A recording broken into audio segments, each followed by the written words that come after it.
Hi guys, good morning. So it's our last day here in Hong Kong. So hindi na pala kami matutuloy sa Ocean Park today. Ang gagawin na lang namin is maglilibot sa city dito. And ngayon nandito kami sa harbor.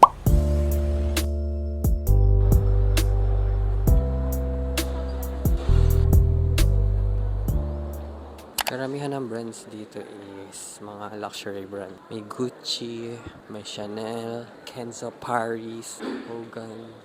Oh, may Rimowa. Rimowa. Don't just be rich, be wealthy. May Uniqlo din dito. Ilaloki lang natin yung vlog today since last day na. So, syempre kailangan rin mag-enjoy. Hindi naman puro vlog, diba? Ang gagawin natin today is mag-shopping lang if ever may mabili. And kung may pera ba. I-enjoyin ko rin siya. Hindi ako masyado magbablog today. Later punta tayo ng GU kasi may gusto rin akong bilihin dun. At least may mabili man lang ako sa self ko dito sa Hong Kong. Hindi naman ako gagastos ng sobra. So, parang ano lang siya, gift for myself. Para may remembrance din tayo. Ayan, meron dito. Makikita niyo yung mga store, mga resto, your guide. Pasok tayo dito sa may Apple Store nila. Tingnan natin yung iPhone 17. Oh, there. iPhone 17 Pro Max. iPhone Pro. Kung bibili ko pa lang naman ng iPhone 16 ko, tapos may iPhone 17 na agad, pero hindi tayo magpapalit. Parang ang ganda nito. Ito gusto ko. Ito naman yung Air. Ang ganda. Ang nipis. Ito yung black. Okay. Ikit na ito, oh. Pero parang nakakatakot, super nipis. Pero ang gaan niya. Sarap niya sa kamay. Pero hindi siya nakaka-stress. Parang XR. Isa lang yung camera.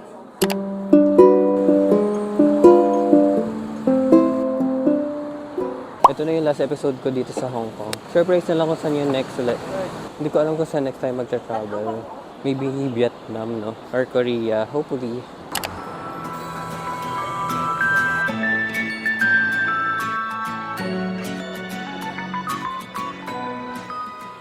Ayan, nandito lang tayo. Ayan, meron parang Ben group travel.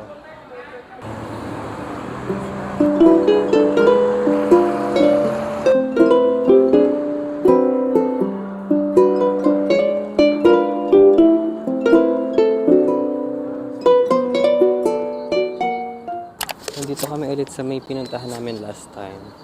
Ayan, yung Hong Kong na view. Ayan, dito kami galing sa loob.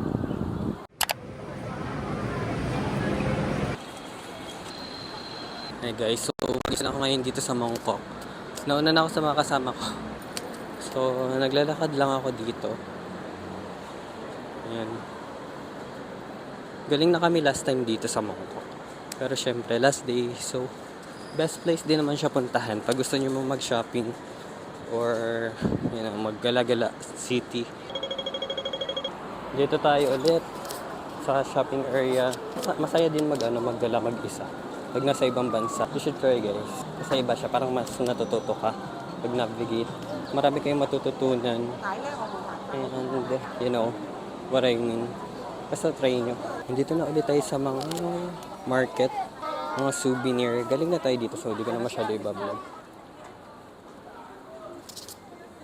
Okay, bye guys. Mag-meet tayo muna ako dito. Para naman ma-enjoy ko, no?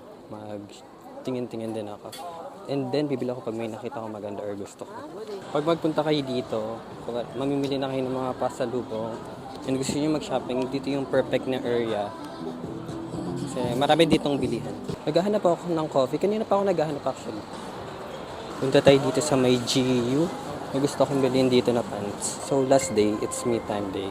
Pakyat tayo kasi nasa taas yung men's section. O, alam na. Pumunta na kasi kami dito before. Last time. Kaya medyo ano ko na yung place. Ayan. Ang gaganda, diba? Ito yung pants. Ano color to? Sayang to. Wala kasi. Hindi naman kasi ako Chinese. May discount sana to. 170 na lang ata. 199 siya. 199 HKD. Outfit check pala. Naka-blue ko. Dapat kasi mag-ocean park kami kaya ganito outfit ko. Ang ganda din to, oh. Kasi like sabi ko, isa lang dapat ang bibilin ko. Paninindigan ko yung sinabi ko. Ayan, outfit check. Nahablo. Ito yung binili ko sa Thailand eh. Ngayon ko lang siya nasuot dito sa Hong Kong. Maganda ba? Parang ang bagay niya masyado sa akin. Parang akong nagmumukhang maliit lalo. Wala, bibilin ko ba to? Pero ang ganda niya. Masyado lang siya sobrang sa akin. Hi guys. Hindi ko na lang binili yung yung pants. Kasi sinukat ko siya. Parang hindi talaga bagay. Then may isa rin na parang ganun. Pero iba yung color. Hindi rin talaga siya bagay sa akin. Masyado siyang malaki sa akin. So, nandito ako ngayon sa Starbucks. So, nag-order ako na itong cafe mocha. And maghanap kasi sana dapat ako ng tawag dito. Yung parang vintage, mga oldish na cafe dito. Around the area. Pero wala akong mahanap. I mean, hindi naman talaga ako sobrang naghanap. Ayun sana yung gusto ko matry, yung very local Hong Kong coffee. Pero bagsak ko rin sa Starbucks. Pero okay lang kasi sobrang sakit na pa ako, hindi ako makapaghanap masyado. So in a while, magwo-walk na lang ulit ako around the area and magche-check pa rin ako kung may mga makikita akong maganda na shirt or pants. Itatry ko pa rin kasi yung sa GU hindi ko siya nabili, sobrang awkward kasi siya. Tingnan sa akin, maganda siya pero like parang hindi bagay. So hindi ko na binili, hindi ko siya pinush. Pero if ever may makita ko mamaya sa ibang store na maganda, na magugustuhan ko, bibilihin ko. Pero depende pa rin. Bibilihin ko siya kung gusto ko. Pero kung hindi ko gusto, hindi ko bibili. Pero okay lang kung wala mabibili. Ganun talaga. Ayoko kasing mapilit bilhin. Masabi lang na may nabili dito sa Hong Kong. Kaya, ayun. Hindi ko na lang finish bilhin.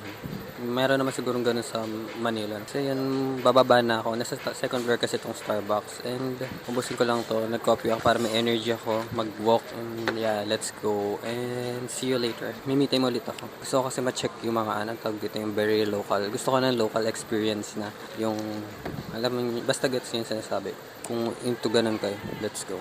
Hey guys, bumalik ako sa GQ. Yung binili ko na lang is ito, sando na black, faded gray ba to? Parang gray na something and white sando. Pang loob siya, parang ganito. Hindi super init na naka-t-shirt. Ito trinay ko ulit siya. Pero hindi talaga bagay sa akin. Super laki niya. Super laki niya sa akin. Ang ganda sana. Pero, well, ito na lang binili ko. At least, meron akong tatlong sando na pang inner. Black, white, and gray. Sa isang pads. So, ito na lang bibilin ko. At least may mabili tayo, diba? Not bad. So, bayaran na natin siya para makagala pa ako sa labas. Ano na? 308 na. So, credit card lang ako. 178 HKD total. Okay. Ayan, nabili na natin siya. Tapos $1 yung $1 itong paper bag.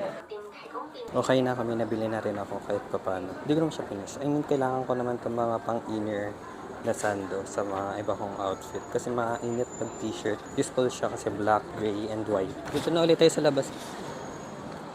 Or maglilibot-libot muna. Sa Manila na lang ako bibili ng pants. Ang importante, may nabili ako. Remembrance lang.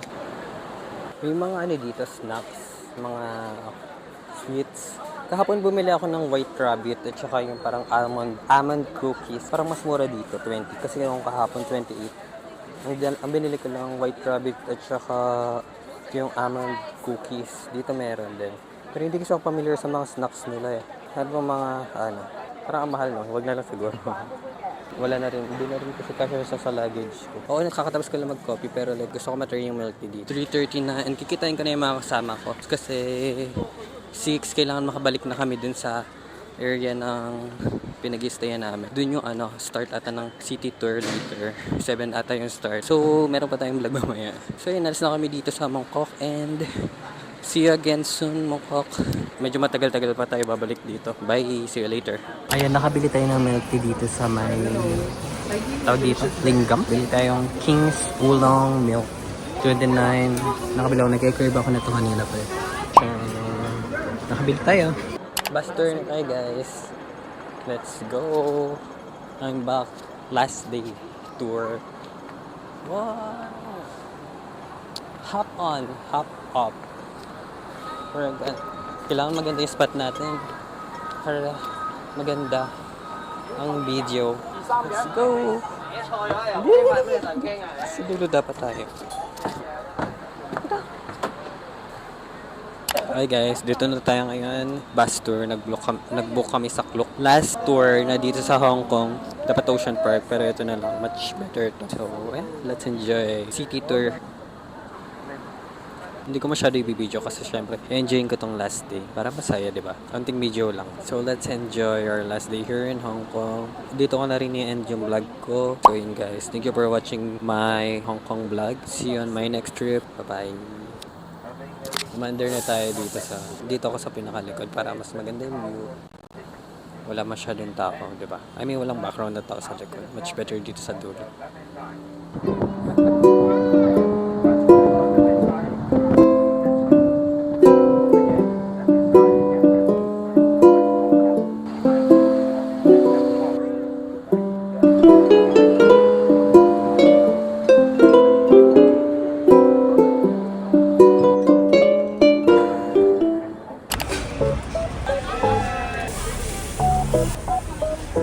Hi guys, bonus clip. Nasa night market tayo, night market. And also cheese. Let's eat street food guys. Let's eat egg tart. And akala ko ito toast nila, hindi pala. Ganda na pala talaga to. Let's eat egg tart at saka chicken, pork leg ba to or chicken leg? Must try. Bumili ulit ako sa Gio, pahabol lang, gabi na. 10 PM na, pero like, bukas pa naman yung malapat sa aming Gio. Pahabol lang bago umalis bukas.